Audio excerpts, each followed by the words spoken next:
Ato ang makauban karon sa kahanginan si Princess Finn Fuentes.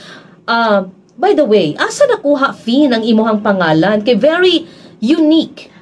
Kuan ma'am, kay first child man ko sa ako ang parents. So, you're in love kasi sila sa each other.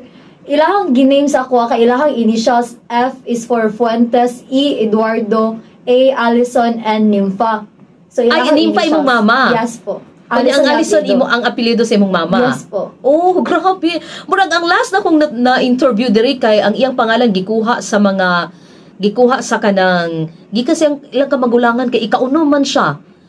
Kamagulangan pa ingon sa ikalima, so muna yung pangalan. Kaya abi sa iyang parents nga siya na ang last. But in your case, nice kayo ang combination, no? Lagi yung unique, yung like, moingon sila Finn, makaila din sila kinsa kay wala may pareha so far. Yeah, oo. Naay Finn pero nickname, dili po ding ana ang spelling. Yeah. Sa Finn.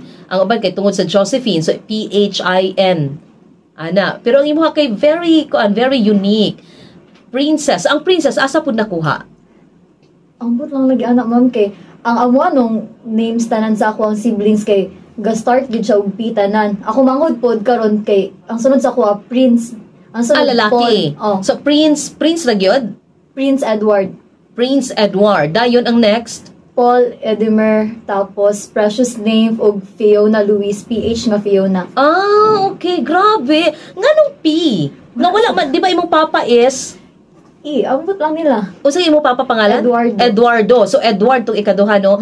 Dayon Nympha imong mama. Nganong P of all the letters? Wala naka-explain si mama or si papa? Wala lang sa kunong tanaw. Pero ikaw ang eldest among the 5 siblings. Yes,